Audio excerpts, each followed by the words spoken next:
શિયાળાની કડકડતી ઠંડીમાં કચોરિયું મળી જાય તો આય હાય મજા જ આવી જાય ને. અને શિયાળાની શરૂઆત થતાં જ કચોરિયું બજારમાં પોતાનું આગવું સ્થાન બનાવી જ લે છે. અને એટલે જ આ કચરિયાની વાત આવે તો ઉત્તર ગુજરાતના ઊંઝાનું કચોરિયું સમગ્ર ગુજરાતમાં મશહૂર છે. મહેસાણા જિલ્લાનું ઊંઝા જે એશિયાના નંબર 1 એપીએમસી માર્કેટ યાર્ડ તરીકે જાણીતું છે અને ત્યાં જીરું, વરિયાળી અને તલની મોટી આવક થાય છે.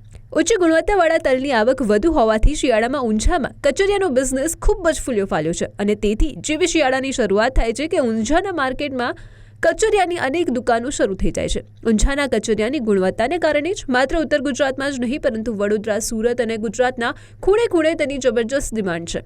આ કચોરિયું માત્ર સ્વાદિષ્ટ જ નથી પણ સ્વાસ્થ્ય માટે પણ એનર્જી બૂસ્ટર હોય છે. તેને બનાવવા માટે ગોળ અને તલની યોગ્ય માત્રા એકત્રિત કરીને તેમાં કાજુ, દ્રાક્ષ, સૂંઠ જેવા ગરમ તેજાના અને મરી મસાલાનું મિશ્રણ કરવામાં આવતું હોય છે, જેનાથી તે શિયાળાનું રસાણું બની જાય છે. આ કચોરિયું આરોગવાથી શિયાળામાં કફ, પિત્તના પ્રોબ્લેમ દૂર થતા હોય છે અને શરીરની ઉર્જામાં વધારો થાય છે. તે તો અલગ જ. અને આ જ કારણ છે કે ઊંઝાનું કચોરિયું હવે મહેસાણા જિલ્લા બહાર પણ એક્સપોર્ટ થઈ રહ્યું છે. બાય ધ વે, તમે ખાધું કે નહીં શિયાળાનું પહેલું કચોરિયું? કમેન્ટ કરજો.